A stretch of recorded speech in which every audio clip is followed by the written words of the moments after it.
지금 오늘 도박 이야기가 먼저 나왔었거든요. 그 도박 같은 경우에는 이미 제가 2014년도니까 10년도 더 됐어요. 한 10년 정도 전에 이미 그 한국도박물제관리센터 예방지원을 바꿨죠. 센터에서 지원을 바꿨는데 기관으로 MOU 협약을 해놨어요. 그 담당하는 병원들이 있어요. 거기서 그 병원비를 지원하는 그 협약이 되고 그 예산이 잡혀 있어요.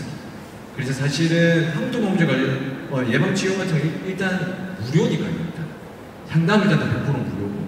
그다음에 혹시 병원 치료가 필요하다. 아까 풀밭들이 말씀하셨는데 그게 사실 돈을 좀 많이 잡아먹긴 해요. 근데 아까 그것도 이제 선택적으로 전문의와 잘 상의해서 줄이면 병원비도 지원받는 걸로 제가 알고 있습니다. 그래서 뭐 경제적인 부분 때문에 치료를 못 받는 사례는 제가 볼 때는 잘 없는 것 같고, 우리 박생 과장님 계신 병원도 그렇고 최근에 서울시 은평병원도 지금 마약 센터로 병원으로 계속 했었거든요.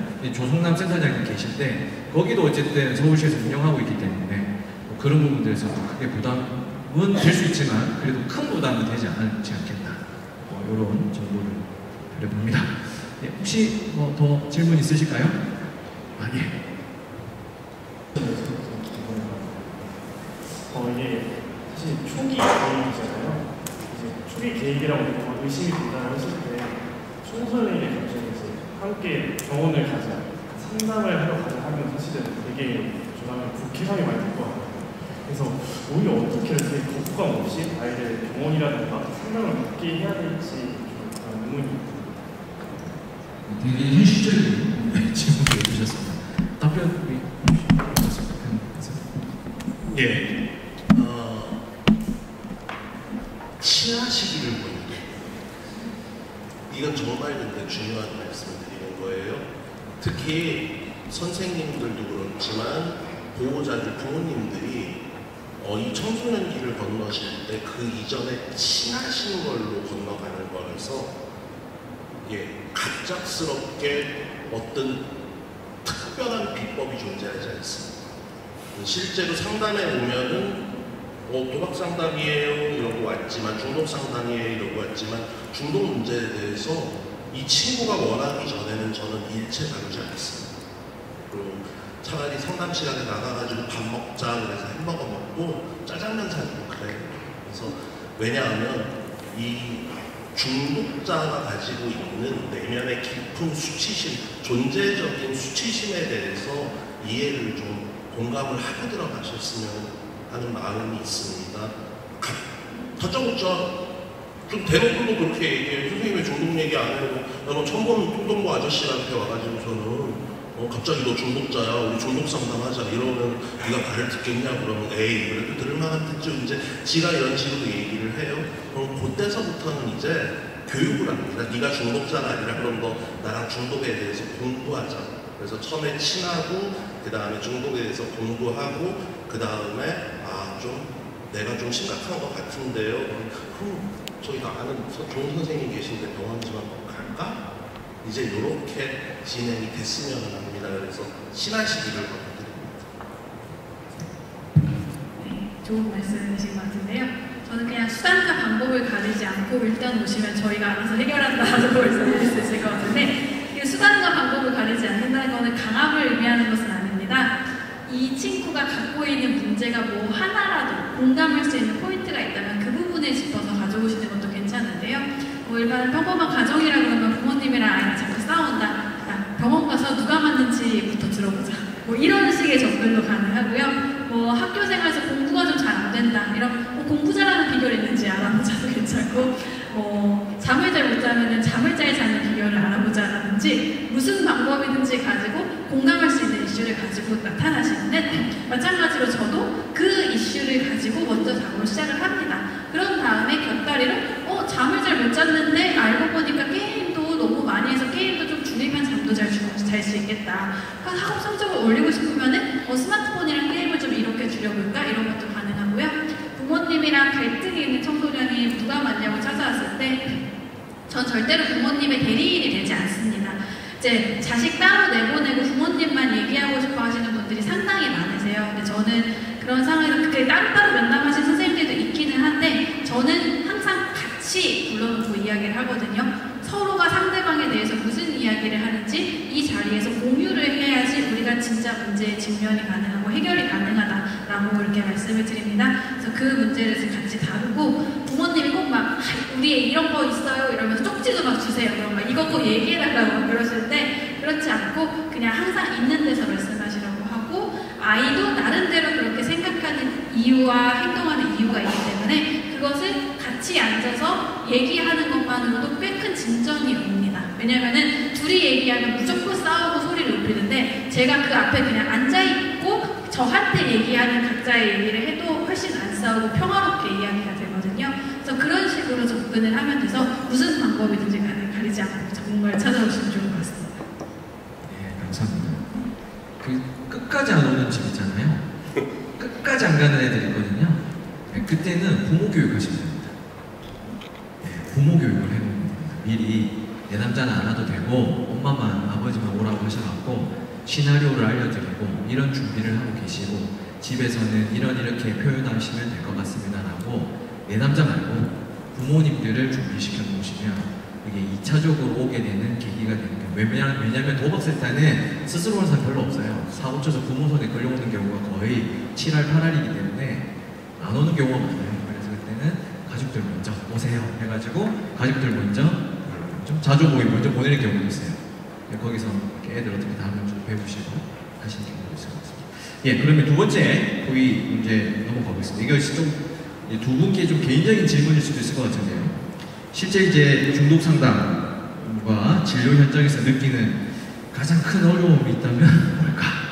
여기에 대해서 질문을 주셨던 것 같습니다. 그러니까 세팅이 좀 다르죠. 그래서 더 우리가 재밌을 것 같은데요. 한번 말씀해 주시면 감사하겠습니다. 세팅이 달라도 결국에는 비슷할 것 같긴 한데요. 저는 두 가지를 말씀드리고 싶습니다. 첫 번째는 아까도 계속 말씀드렸지만 스스로 할 수 있다. 전문가한테 가봤자 별거 없다. 혼자서 어차피 끊으면 된다는 게 가장 큰 어려움입니다. 그것 때문에 안 오는 게 첫 번째 문제점이고요. 두 번째는 저희 이제 의료기관에서 조금 더 특징적인 걸 텐데 약만 먹으면 다 되는 거 아닌가라는 게 두 번째 오해입니다. 이거는 만성질환 개념으로 접근을 해야 되는데 아무리 당뇨병이나 고혈압 같은 만성질환도 약만 먹는다고 해결되지 않습니다. 당뇨약 먹으면서 매일같이 빵이랑 초콜릿이랑 사탕 먹으면 당연히 조절이 안 되지 않겠습니까?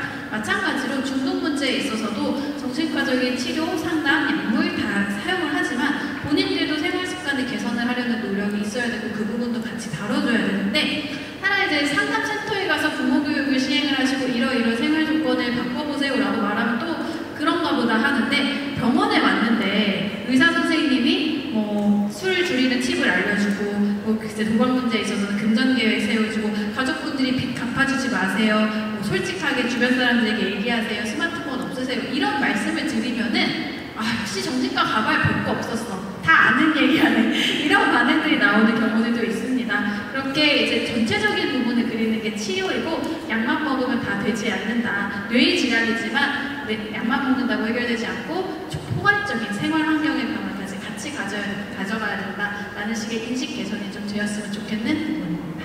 예, 감사합니다. 문준 선생님. 예, 박선영 선생님 말씀이 너무 맞고요. 같이 발화하는 뉴런들은 그대로 연결망이 형성이 되거든요. 중독은 그런 겁니다. 그래서 그것이 발화하지 않고 새로운 습관의 뉴런들이 발화하게끔 해주는 게 사실은 중독 회복의 핵심이라고 저는 생각을 해요. 근데 이제 이 제도적이거나 그 실무적인 한계가 뭐냐 하면 부모님, 특히 청소년 대상으로 했을 적에 부모님들이 상담 쇼핑하세요. 수학 점수 올려주듯이 수학학원에 보내고 영어학원에 보내듯이 많은 환경으로서 부모는 굉장히 유전 요인이 중독은 사실은 70% 보고 그 다음에 환경 요인을 그만큼 보는데 부모는 유전 요인이자 환경 요인이잖아요. 근데 자기의 환경 요인은 전혀 바뀌지 않고 병원 보내고 약 먹이고 상담 보내서 상담하고 그럼 네가 좋아져야 되는데 너 왜 안 좋아져? 이렇게 무력감을 자극을 합니다. 그래서 깊은 수치심과 그 무력감 사이에서 애는 막 발버둥을 치고 살기 위해 가지고 내가 괜찮은 사람이기 위해 가지고 그 난리를 치는데 거기에 자기의 환경 요인은 전혀 바뀌지 않으려고. 그래서 부모님들하고 특히 특히 중독 상담을 하시면 소통 정말 밀접하게 하시기를 권유드립니다. 그래서 아까 선생님도 말씀하셨지만 애가 안 오면 부모 교육을 먼저 하시는 것도 굉장히 유효한 방법이고요. 예, 그렇습니다. 그 다음에 또 하나는 그 상담자들 교육 문제 제가 말씀드렸었잖아요. 중독에 대해서 인식이 별로 없고 뭐 그런 말씀도 드렸는데 이 재발 방지에 있어가지고서는 장기적으로 유지가 되지를 않고요. 또 한 가지는 중독 회복에 있어서 재발을 다루는 건 몸자거든요.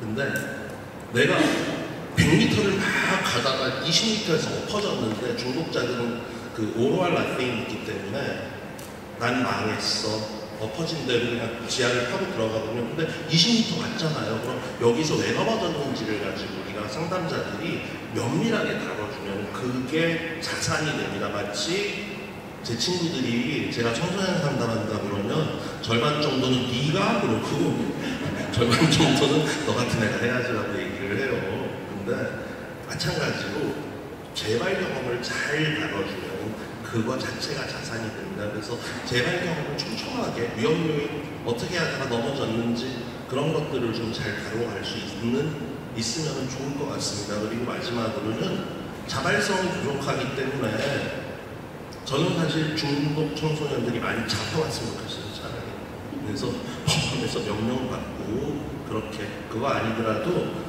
솔직히 말씀드리면 상담자분들이 그 중독 가정들은 굉장히 폭력적인 문제를 갖다 많이 겪습니다. 그래서 강제 입원 절차 같은 것도 알아두시고 부모님한테 알려드릴 필요가 있습니다. 네, 감사합니다. 네, 감사합니다. 혹시 뭐